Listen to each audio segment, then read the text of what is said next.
live, no script, no disguise. I don't sell no lies, just to monetize, cause the past still breathing and it never dies. Yeah, it's Marlon Speaks Live, now the truth.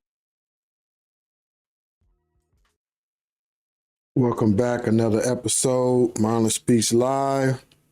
I'm your host, Marlon. Yeah, I got a special clip, man. This is something I just seen about 30 seconds of this, and I felt like I needed to share this. Y'all check this out. So, I'm seeing a lot of this these days. What's crazy is I'm sitting here and I'm thinking to myself, you liberal women, because y'all are the worst. The white liberal women are out. Liberal white women have got to be the worst thing that's ever happened to this country. One of the biggest threats in America right now is the white liberal American woman. They are so fucking radical. White women, liberal white women, are what is wrong with this country. Fucking sick of the left and the media and all these white liberal women. Just go back to the house. Just go back to the house and bake some cookies, man. Like, oh yeah, I mean, do I think liberal white women are more damaging than like Islamic terrorists? Probably. It appears that the right wing has a new enemy, a new group to target. ICE has already shifted how people feel about immigrants, even illegal immigrants, because everyone watching what our country has become as the government tries to eradicate them is pretty disgusted by what they're seeing. This horror that is being inflicted on cities like Minneapolis and children like Liam Ramos and citizens like Alex Preddy isn't serving to harden people against this enemy from within, but rather making people question their biases. Maybe we don't care that much if everyone is legal. Maybe we should have an easier path to citizenship. Maybe our economy runs pretty well with all this immigrant labor and skills. Was this mass deportation thing a bad idea? But one of the groups really making those points right now, making that crystal clear, who are really questioning what ICE is doing and getting in the faces of this group on the streets and on TV and online are white women. The very group that has perpetually traded their voice for their proximity to power. The group that by majority has sat on the sidelines while Black women and Indigenous people took the lion's share of the work. The group who by majority have voted conservative with their white husbands when elections came along. So watching the shift in people who look like me, this conscious awakening of a group this administration counted on, that the patriarchy relies on, is clearly making the powers that be nervous because women are actually the majority of this country and we organize and run a lot of people's lives. If we all started working together, if white women chose by majority to stop carrying water for them, the status quo would be in trouble. And we can't have that. Not when this administration is so close to stripping us of our autonomy, of making it harder for us to vote with the SAVE Act, of getting us back in the kitchen with their focus on the family policies, of stripping us of birth control like they stripped us of abortion rights. They're so close to finally getting us to shut up, to get us out of higher education in the workforce and getting us back under the thumb where we belong. Well, it's not going to work if our mouthy little voices and educated little brains keep organizing protests and talking to our spouses and friends, not if we collectively decide that we don't like children being targeted or families being separated or people being brutalized by untrained violent goon squads in our streets. And nothing is more threatening to the white Christian patriarchy than the non-compliant white woman, because they need us on their side. So they've made us the enemy. And it's not so much an attack on white women as it's an attack on power, because they know we as a collective are making a difference and that our engaging as a group is going to be a problem. Because if we stop seeing the difference between us and all the other women whose rights are being stripped away, if we unite, then they are in trouble. The same way they'd be in trouble if the working class stopped fighting amongst themselves and united against a donor class, asking the government to work for all of us and not just the rich. So they are busying themselves, writing new laws to make it harder for us to get educated or divorced or keep us pregnant. So we are trapped. But that genie is going to be hard to put back in the bottle because we're just that much past our trick by date. See, you already educated us and you told us to lean in. So we're not so likely to just give that all up so easily. And there's enough of us around who watched our mothers and grandmothers growing up and aren't falling for the glamour of the trad wife aesthetic you are trying to sell to the young. We know the truth. We know that kind of life can be a prison because we saw it firsthand, and we don't want anyone to go back to it. We understand that feminism was always about choice and equality. And despite the fact that we are still fighting for it, we're not just giving up on it. So while you literally throw money at creators to demean and belittle us and make us the new enemy of the state, to justify what you will do to us in the future by making us the enemy now, I don't think people are going to fall for it. Because we aren't the enemy. We're the final domino to fall. Wow. She got a great point, man. Let's Politics Girl. I added the link to her video in my description. And yeah, I wanted to add that everything she said was right. Very valid points. Every point she made. The white women, so if the white people are the majority in this country, then that means, and if it's more women than men, then that means it's more white women than it is anybody, right? But they have, you know, in the white community, they have always suppressed their women. I don't know if y'all notice, but white men treat their women real, very, very bad.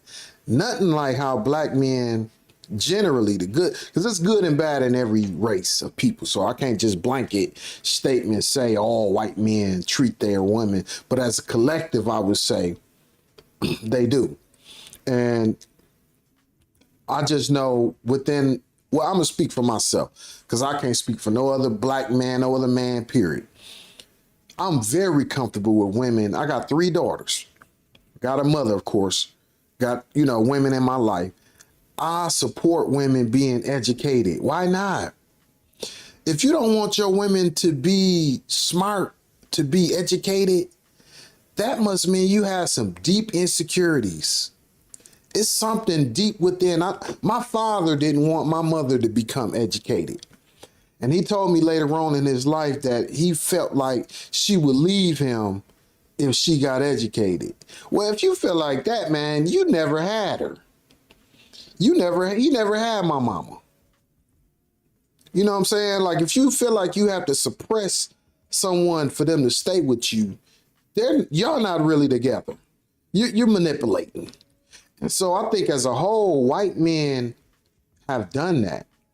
It seemed like every generation of white men want to be like the last generation. They don't want to evolve. They want to stay on some old shit. And their women are evolving, and they are evolving past them. And that's what's going on. They see, just like how my father was scared that my mother would leave him, these white men think their women are going to leave them, which really mean they don't have no woman. That's why I think a lot of them be on the down low. Yeah, because they know that they don't really have their women. If you gotta manipulate your woman, you want to keep her in the kitchen, keep her pregnant. Man, what kind of, that's not no woman I want. I want a woman who not only can do what I do, but can probably do it better. I want to learn from whoever I'm with. I don't want no dumbass, pregnant, gotta depend on me for everything woman. No, I'm not with that. My mother wasn't like that. My mother ended up getting a good job and retiring. She had her whole thing going, but that wasn't up to my daddy. My daddy wasn't really supportive of that. She did it in spite of my dad. And I was so proud of my mother to see her stand up to my father, because I witnessed that, you know. And I think a lot of young boys in my generation witnessed their fathers trying to suppress their mothers intentionally. I think that was the thing. I know it was a thing, actually. And moving on to this generation and the younger generation, I think a lot of the younger generation want to look backwards. No, it's time to look forward. It's time for the men in our society to be secure, be very secure and supportive of your woman getting an education, being smart. We need some help, man. A lot of us men in general, not just white or black, a lot of us men in general are so stubborn. We don't want to learn nothing. We don't want to learn nothing new. We want to do the same thing our dads did, same thing our grandfathers did. We romanticize the day where a man could come in and, kick his feet up, tell his woman what to do, and she got to go run and do it. We romanticize that. Now, why is that? Why is that in 2026, a whole, with everything that we got at our disposal, at our fingertips, I'd be damned if I need my woman to go in the kitchen every day and cook. I got DoorDash. And I actively use it. And I say, baby, what you want? What you want from DoorDash? You ain't got to cook. No, we ain't cook. Or I'll cook. I will cook. I will cook. I come home and I do the cooking. Yeah, she don't got to do no dang on cooking. I do the cooking. Why not? She shouldn't have to do every dang on thing. And the laundry, that's one thing that I haven't really done. But I plan on, I got a plan. I got a plan. I haven't told my woman yet, but I got a plan to start doing the laundry too. I got a plan, man. Why not help out? Why not help out? So what if I pay the majority of the bills? Big deal. It's still work to be done. And guess what? She's in school. She's about to be making just as much or more money than me. Guess what? By then, I still don't want her to pay no bills. Look, I told her what we're going to do. We're going to invest into other houses, more houses. We got 2 so far. I told her together we got 8 kids between us all. Her 3 before we got together, my 4 before we got together, and our mutual child. So that's 8 altogether. We a blended family. I want to have at least 10 homes. One for everybody. One for everybody. One for her, me, and all 8 of our kids. Grandbaby too. You know what I'm saying? We got 6 grandkids total. So yeah, we need 6 more. For every dependent, we need a house. And that's just being sensible about everything. And of course, I want to have multiple houses of my own, and I want her to buy houses of her own so she can have a portfolio. Yeah, so that's what we into. That's the type of conversations we have. So not only do I not want to suppress my woman, I want to endorse her. I want to inspire her to be all that she was put on this earth to be. We all have a purpose. And a lot of these MAGA and these white races and black or all races of men want to actively suppress our women.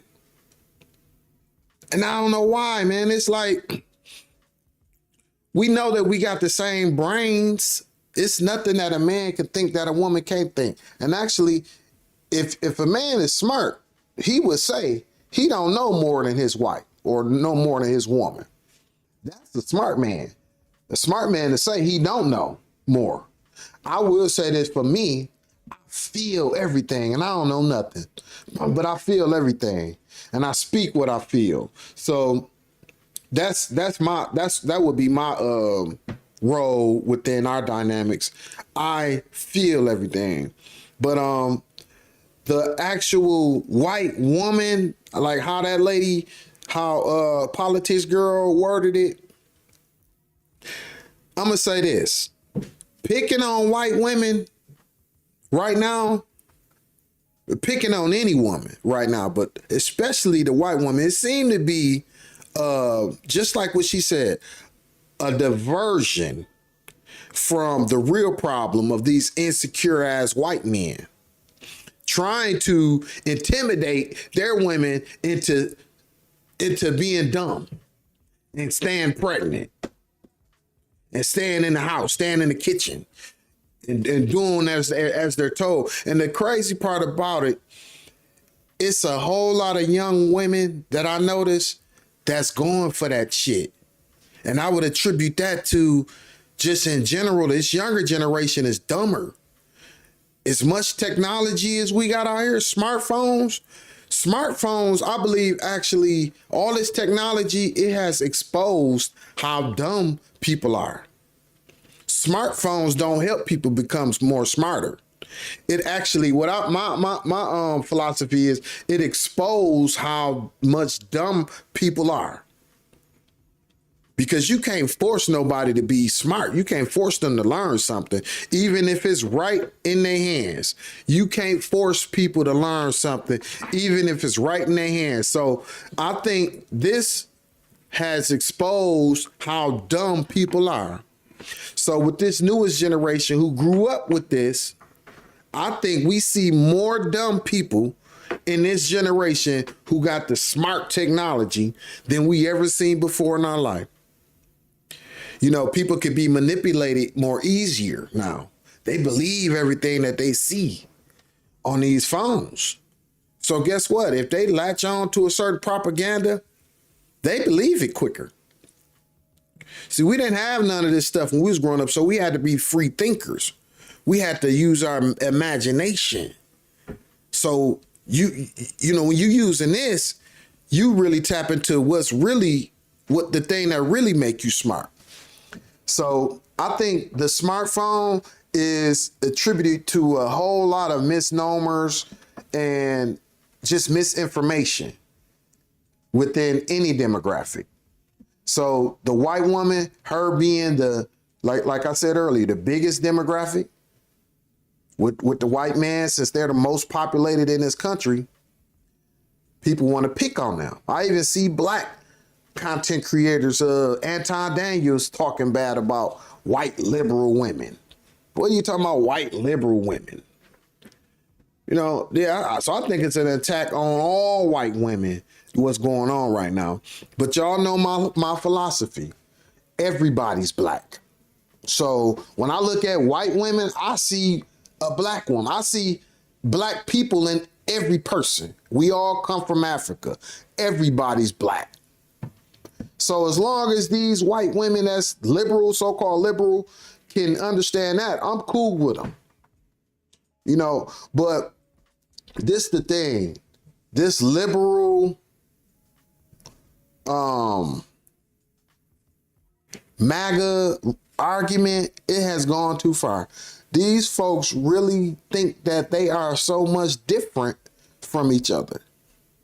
They think the politics make them really like different races of people.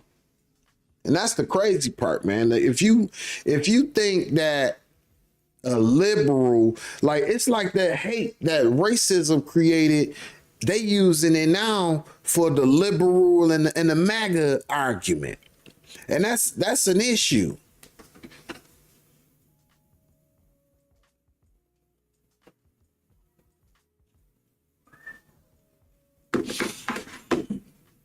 Look, man, I'm about to get on. I'm gonna come back with more later on. Y'all stay up. One, like, comment, share, subscribe, baby. We almost at 1,000. Let's keep going.